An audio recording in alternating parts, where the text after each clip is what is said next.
Hey everybody, Bobby Medina here with my dear friend Paul Barron. We're bringing you guys another exclusive and super cool interview with somebody really special. And I'll let Paul tell you a little bit more about him.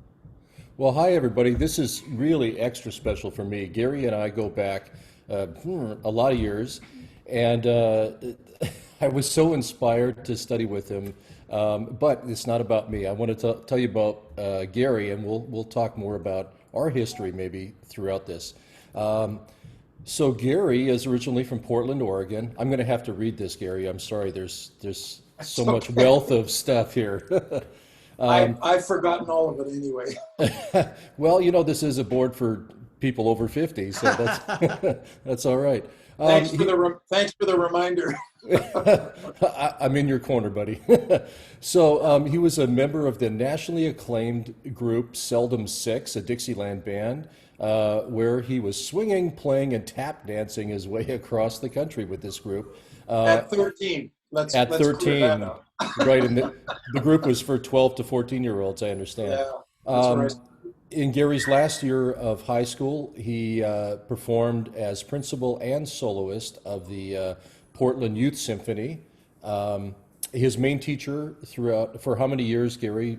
A decade or so with Fred I think Sauter? about 7 or 8 years. 7 or 8 years with Fred Sauter, principal trumpet of the Portland Symphony for 38 years, I believe. That's right.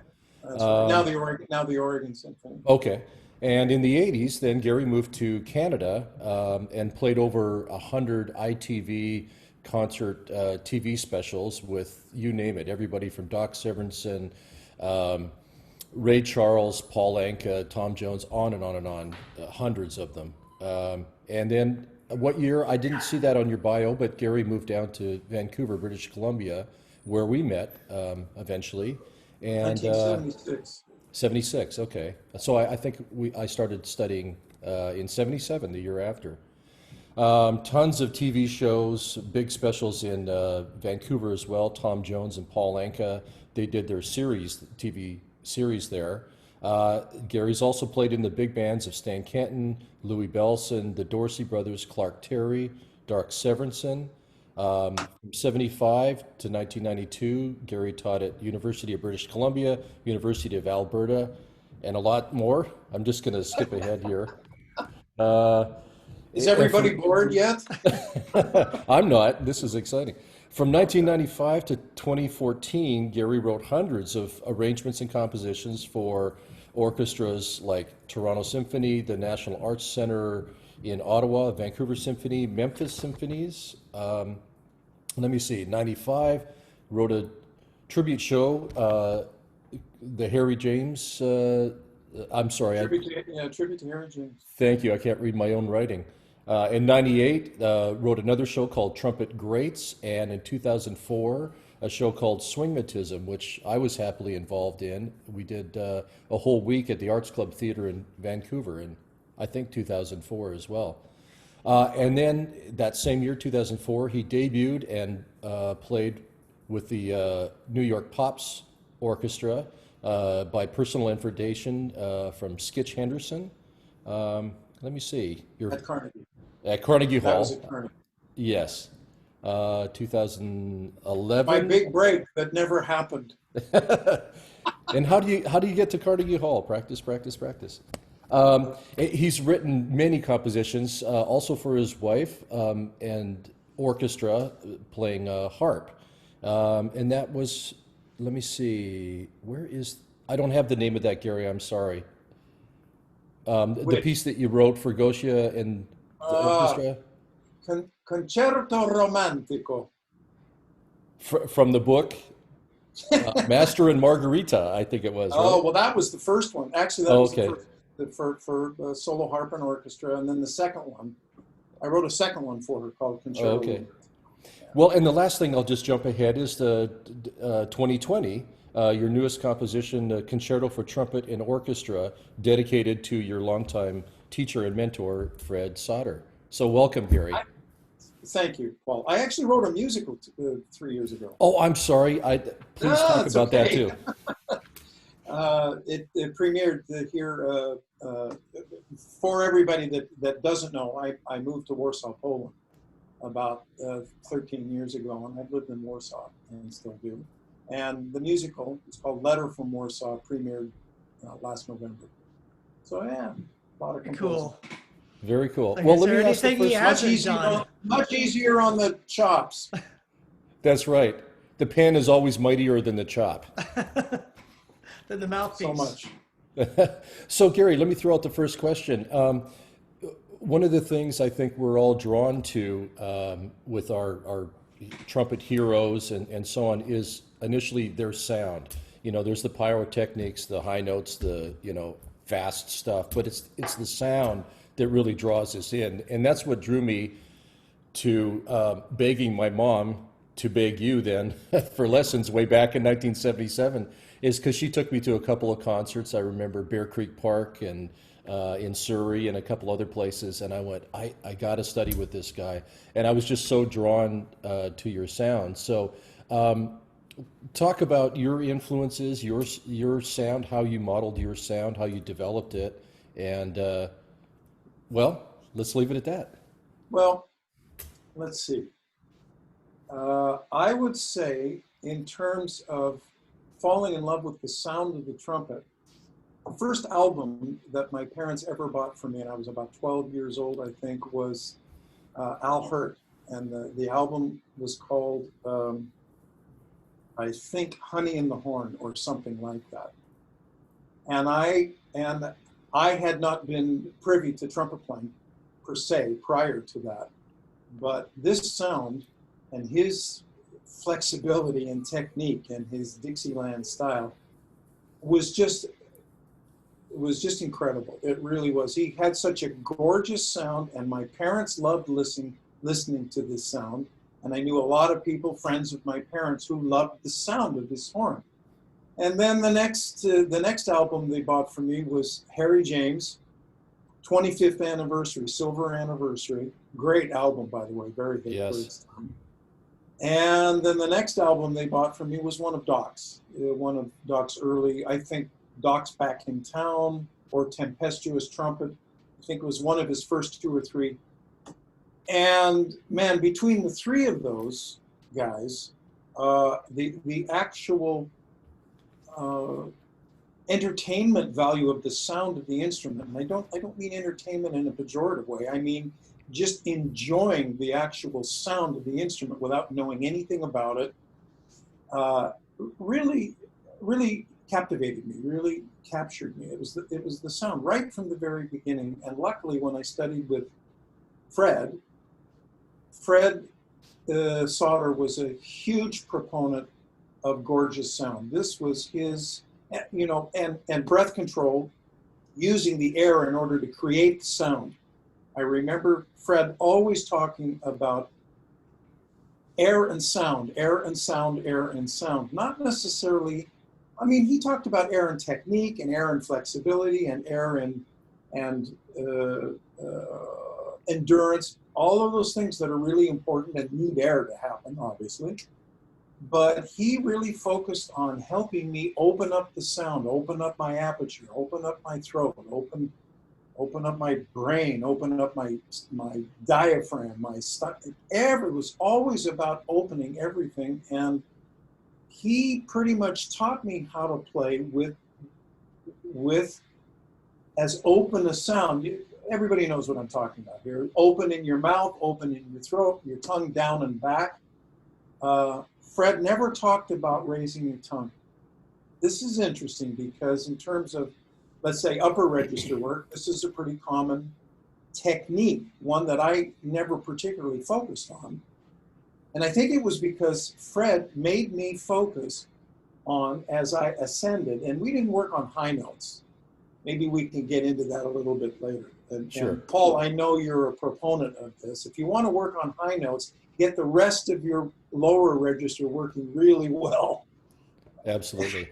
And that's where your register can come from. If you're not set up and secure in all of your lower register playing, you're going to have a hell of a time extending your register.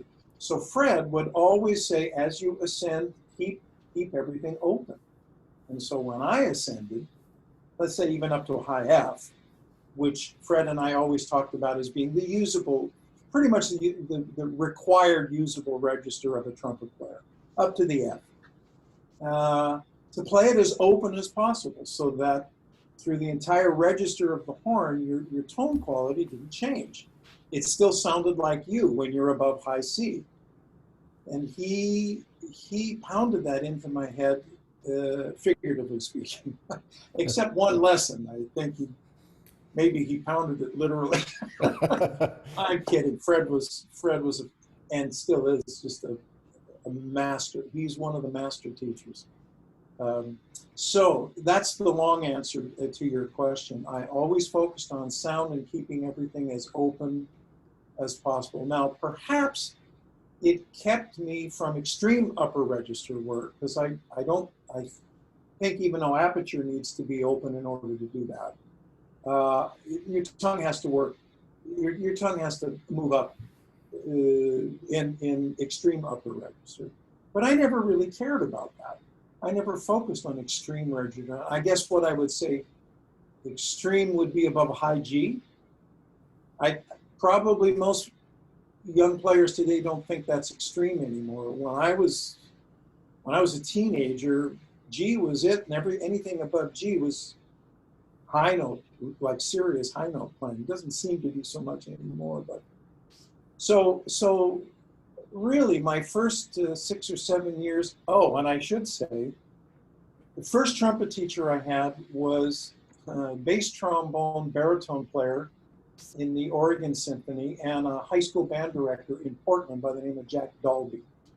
And Jack was a wonderful, grandfatherly type. I fell in love with him like a grandfather. And he made trumpet playing so much fun, and he had a beautiful sound. He could play the trumpet, and he played it beautifully, but because he was a trombone player and a baritone horn player, he didn't have anything above a high C, and it never mattered.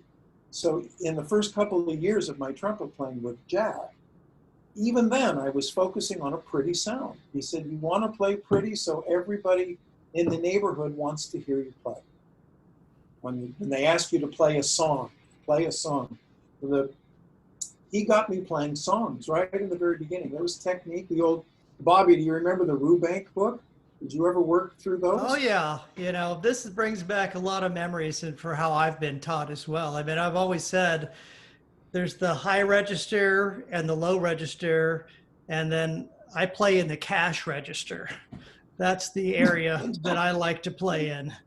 But you're right. I mean, I totally agree. And I think like trumpet has become like sports in a lot of ways, and that it's just the level of what physically people are able to do has gotten up, the bar has been raised a lot, and that's become a norm. It was like when the 4-minute mile first happened, they thought that was not achievable. And then after the first person did it, it became the norm, Or was it the 6-minute mile? I forget. I don't know. I don't run. This is probably a topic that we could spend 9 hours talking about, yeah. or 3 minutes, the high note thing. And my response to the whole high note phenomenon, which, well, all of us are over 50, so we remember 40 years ago. I mean, when I was in high school 50 years ago, the high note thing was a phenomenon even then. Everybody was trying to play high notes in the 60s, for heaven's sake, and in the 70s. And my point was, to what end?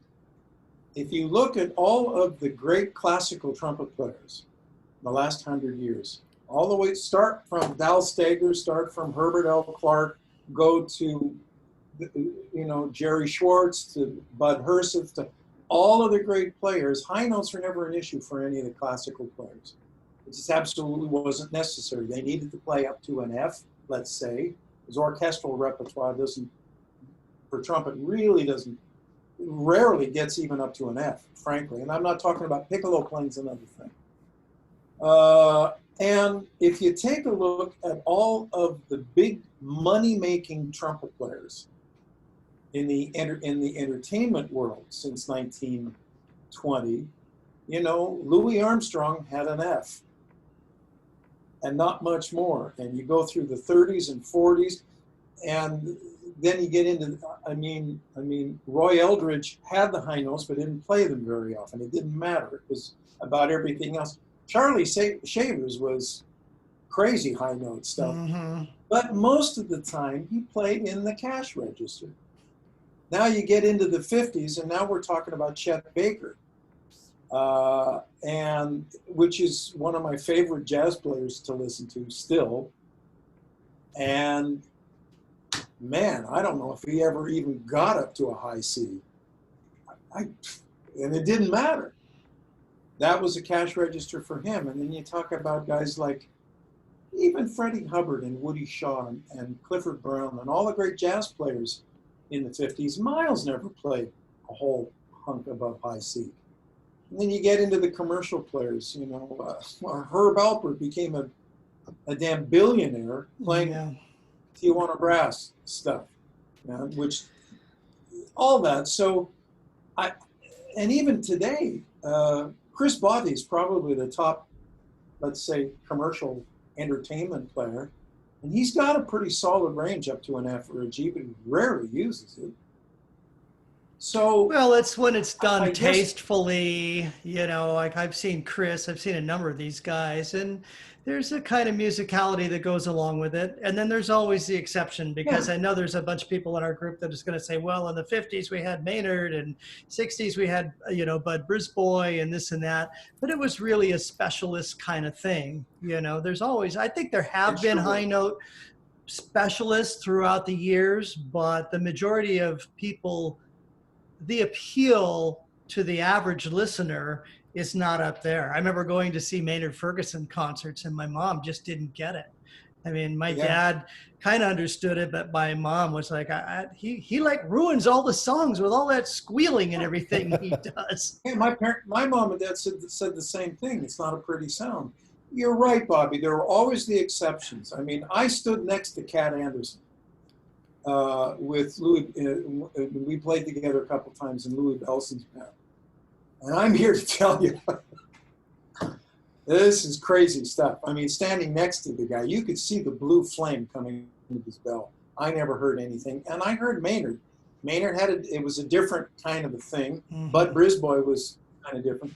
But you're right, these guys were one-offs. Cat Anderson was a one-off. Nobody else in the 40s and 50s did what Cat did, right? Bud Brisbois was a one-off. Maynard was a one-off. So I guess what my comment to the young kids that come up and say, you know, I gotta play a double C, and I go, why? What are you going to do with it, right? And I try to get, and it's not that I'm dead set against increasing the range, and there's nothing wrong with it, but not to the exclusion of everything else. And I see, you know, how many videos do we see on YouTube of these guys, you know, screaming triple C's? That's a point well taken right there, because a lot of people, you know, in my estimation as well, when I've heard people play, they have this extreme high register, but it is at the expense of a lot of other things, you know, sound in the regular register, pitch gets all over the place, you know, there's a whole lot of things that go along with that. So I totally get it.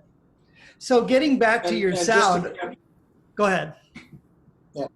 No, I was just going to say, I never made any money playing high notes in my entire 50 years in career. Whether I was a sideman or whether I was in front of the band or whether I was a soloist, you know, with an orchestra or with my jazz quartet, all the money I made was making people smile. Exactly. That's how I feel. That's how I feel about what I do. You know, I can play up to high F as well, and it's fine. It's not really what I'm called on to do. And I appreciate a great high note and exciting playing just as much as everything. But I think it's it's a personal thing, you know, as well for a lot of people. If you want to be a lead Paul. player, you want to do that. Yeah, Paul. I mean, that's kind of. I mean, but Paul, you're musical. You got a great sound throughout your instrument, you know, and that's not your only focus. Well, yeah, my thing is that the bar keeps getting raised as far as the expectations for a lot of the shows that I do. If you look back to the old Rodgers and Hammerstein and Rodgers and Hart and so on back then, boy, if you had a good high D and you didn't need it very frequently in musicals, that was plenty. It was all about making a beautiful sound and the phrasing and the lyrical playing and then the articulate stuff. You had to have all of that foundational stuff in order, you know. But now the bar is being raised. I did Memphis, and there was double C's in the show every night, 8 shows a week. You got to play it because that's what was written. And unfortunately, there are those that can do that nonstop, and that's raised the bar. So those of us that maybe can't do double C's nonstop, now I'm expected to have a whole bucket load of them, you know, to play these shows. So it's just sort of a product of the times. And I think also the fact that orchestras have shrunk as far as what I'm doing, musicals, you know, Broadway musicals. It used to be that there were 3 trumpets and one guy would, you know, be there for the high notes and you've got 2 other guys to lean on and so on. Now it's oftentimes 1 trumpet. So you're expected to play everything from low F sharps. Literally, I've had things that went down to ba ba ba ba ba ba ba da, you know, literally that amount of time from a low F sharp to a high C, playing a Barry sax line, then a lead trumpet line. So it's I would it's never changed. orchestrate anything like that. I don't No, understand. it's such goofy writing sometimes that they It get is. piano players is. or guitar players or people that just have no knowledge about the trumpet, That's you know, writing our parts. Well, and unfortunately, a lot of Paul, what would you say is the percentage of Broadway shows that require extreme upper register playing from your experience? so extremes it would be starting at a G. Yeah, let's say from G above. If it's a more current sort of pop-ish show, I would say no less than half of them now. Wow. Yeah, at least that. Yeah, you know, High School Musical had double A's all over the place, like little TV commercial bumpers in and out of, you know, scenes and stuff. So Always that might, my worst note between G and C. I always had trouble with A's. I don't know what it was. A flat was never a problem. B flats were never a problem if I ever played them. sure. Rarely, but there was. Talk about that.